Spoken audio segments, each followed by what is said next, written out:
अरे जलती रही नारियां जौहर में, भेड़िए फिर भी मौन थे। हमें सिखाया गया कि अकबर महान, तो फिर महाराणा प्रताप कौन थे। अरे सड़ती रही सड़कों पर लाशें, गांधी फिर भी मौन थे। हमें सिखाया गया कि गांधी के चरखे से आजादी आई थी, तो फांसी पर चढ़ने वाले 25-25 साल के नौजवान कौन थे। अरे आज भी वो रस्सियां संग्रहालय में सजा कर रखी गई है, जिसे गांधी अपनी बकरी को बांधा करते थे। अरे कहाँ गई वो रस्सियां जिस पे भगत सिंह, राजगुरु और सुखदेव हंसते हंसते झूले थे। हालाते मुल्क देखकर रोया न गया, हालाते मुल्क देखकर रोया न गया। कोशिश करी हजार फिर भी मुंह ढककर सोया न गया। अरे कितने झूले थे फांसी पर, कितनों ने गोली खाई थी। अरे क्यों झूठ बोलते हो भाई कि गांधी के चरखे से आजादी आई थी। वाह!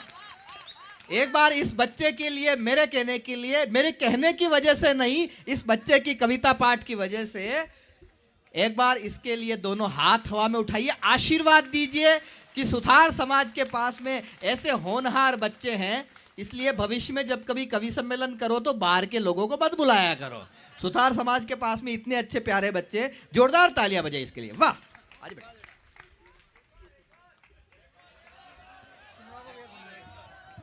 ये ऐसे कह रहा है एक और ये अभी इस उम्र में कह रहा है एक और।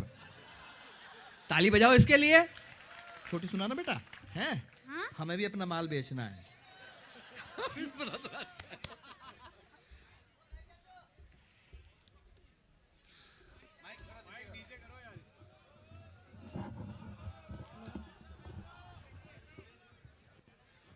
कौन थे महाराणा प्रताप, 7.5 फुट के, कुंभलगढ़ में जन्म लिए मेवाड़ी राजा, राजस्थान के सबसे शक्तिशाली राजपूत। वो जब पूरा अकबर भारत को जीत चुका था, तब ये खड़े हुए अकबर के खिलाफ। अकबर कभी जीता नहीं, राणा कभी हारे नहीं। कौन थे महाराणा प्रताप, जब हल्दी घाटी का युद्ध हुआ था, 80,000 की सेना थी अकबर की, 15,000 की सेना थी महाराणा प्रताप की। राणा बोलते थे एक आदमी 5 को खत्म करेगा। अकबर की सेना में दम था, राणा के सीने में दम था।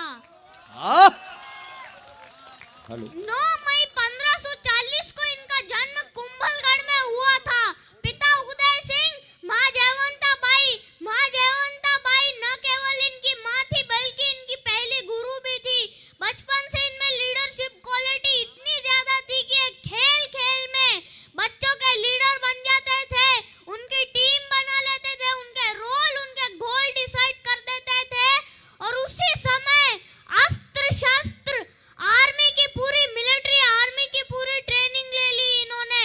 परिवार में कई लोग थे, सिसोदिया वंश में बापा रावल, राणा अमीर, राणा सांगा, राणा प्रताप, पर महाराणा केवल राणा प्रताप को दिया गया।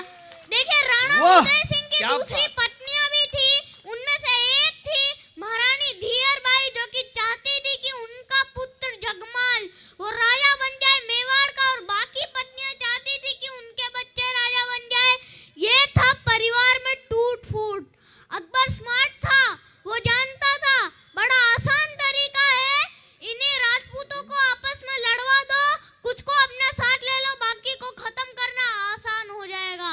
यही हुआ, राजपूतों में आपस में लड़ाई हो गई। जब जब घर टूटेगा तब तब पड़ोसी आकर लूटेगा। क्या बात है। ये पहली बार तो हुआ ही नहीं था।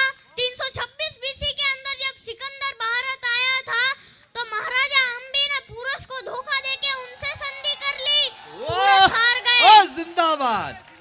मोहम्मद गौरी पृथ्वीराज चौहान को न हरा पाते, वो तो जयचंद उनके साथ मिल गया, इसलिए पृथ्वीराज चौहान हार गए।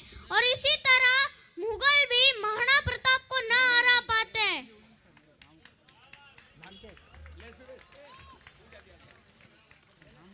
भाई इस बच्चे ने तो इस महफिल को लूट लिया है। एक बार इस बच्चे के लिए फिर से आशीर्वाद की तालियां। इसका नाम है गणेश सुथार। ये ऊपली ओडन का है, वही ऊपली ओडन जहां का कानू पंडित रहने वाला है, यानी कि इस बीमारी की जड़ काफी गहरी है। बहुत प्यारी कविताएं सुनाई बच्चे तूने। ये बच्चा कौन है? ये क्या गणेश किस लिए निकला है?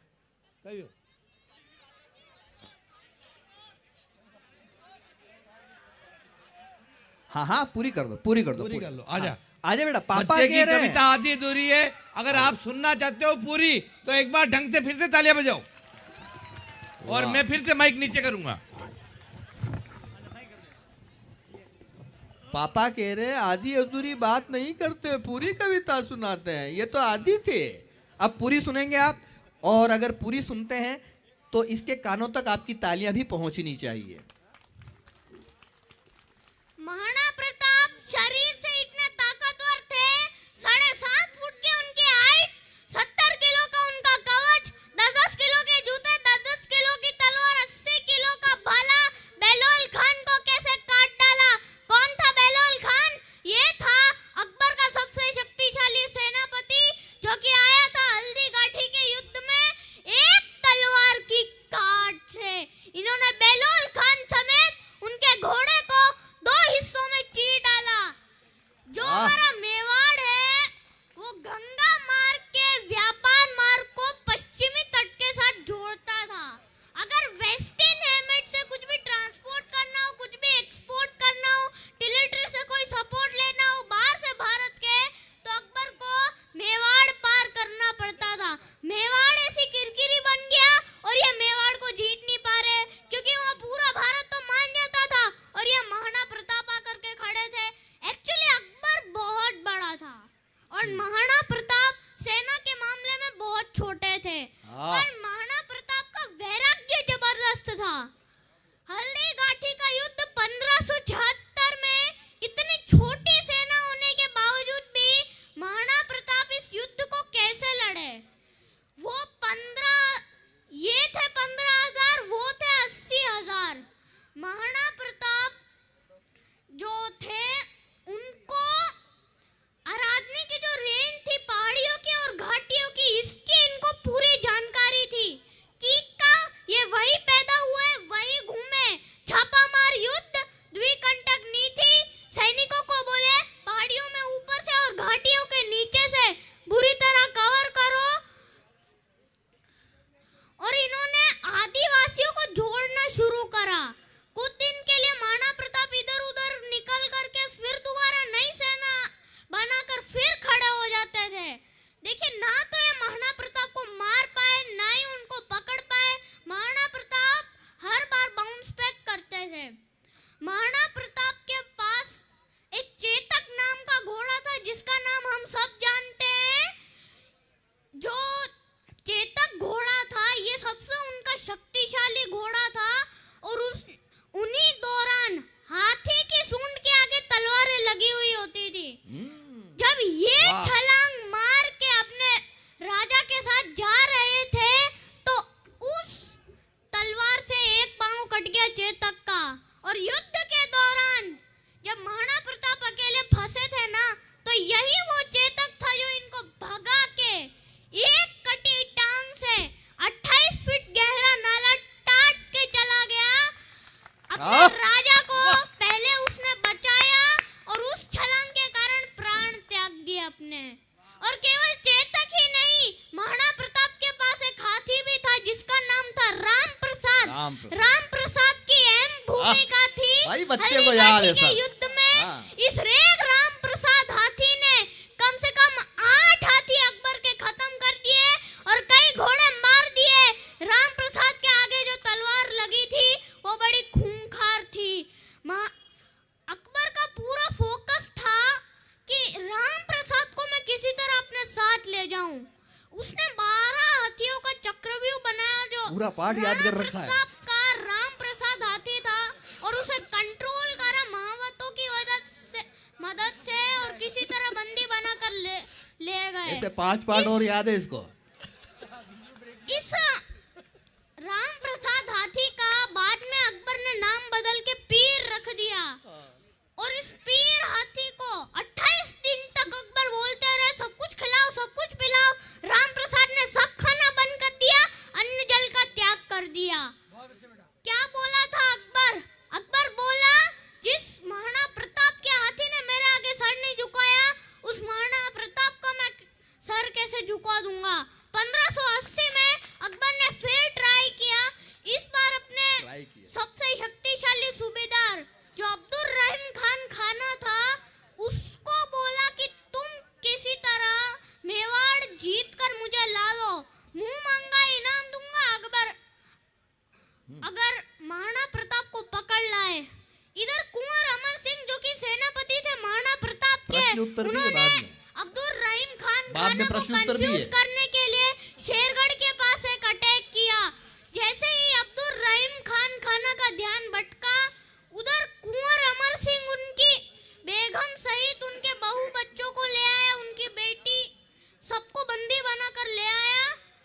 पर जब ये बात महाराणा प्रताप को पता लगी, महाराणा प्रताप ने बोला, अब्दुल रहीम खान खाना के जितने भी आप सदस्यों को लेकर आए हो, सबको वापस छोड़ो, युद्ध चल के मैदान में करेंगे।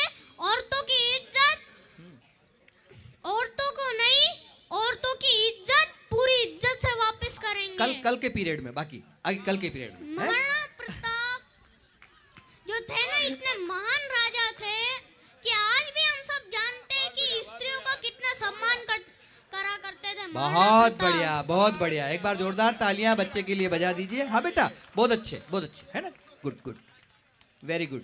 और कुछ है बाकी है? बाकी है। पर धीरे धीरे अकबर को समझ आ गया, महाराणा प्रताप को मैं हरा नहीं सकता, और धोखा दे के हराना ये अकबर की आदत नहीं थी। अकबर को इसलिए महान राजा नहीं बताया गया है। पर उसी समय अकबर का फिर ध्यान बट गया। अब वो ईस्टर्न साइड चला गया, सदर्न साइड चला गया।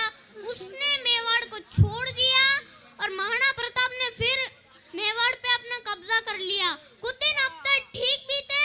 उन्हीं दौरान एक शेर का शिकार करते वक्त किसी एक्सीडेंट में उनका देहांत हो गया, उनकी मृत्यु हो गई।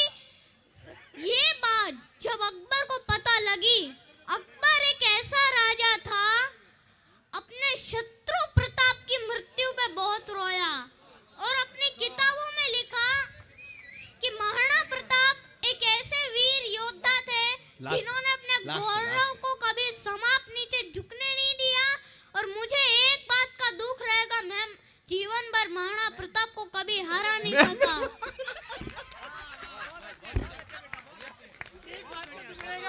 बहुत बढ़िया, बहुत बढ़िया।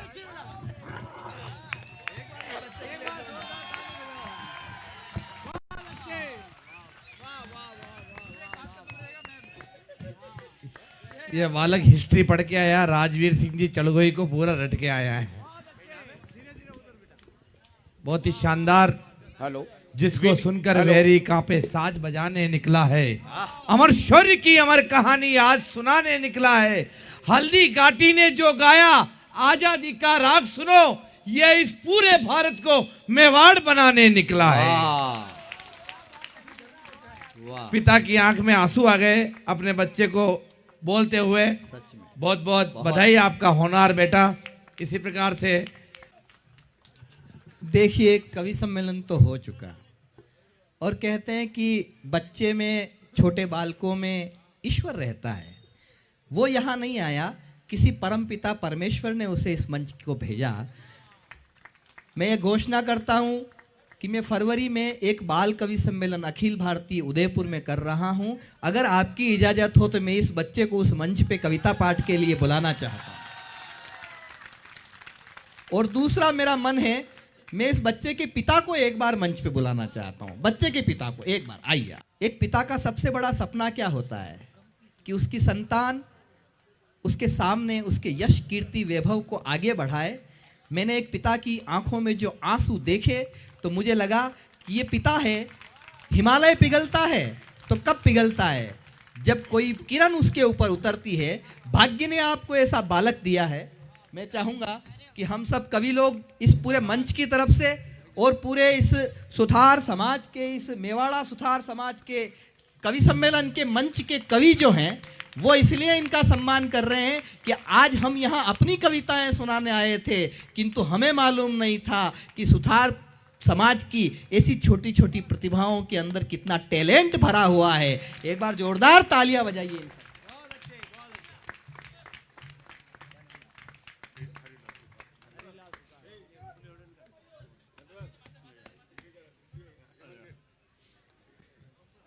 अच्छा, ये आंसू जो है वो खुशी के आंसू है, ये भावुक हैं। और बहुत बहुत धन्यवाद, बहुत बहुत धन्यवाद भाई। लूट लिया आपने, मंच लूट लिया। अब ऐसा है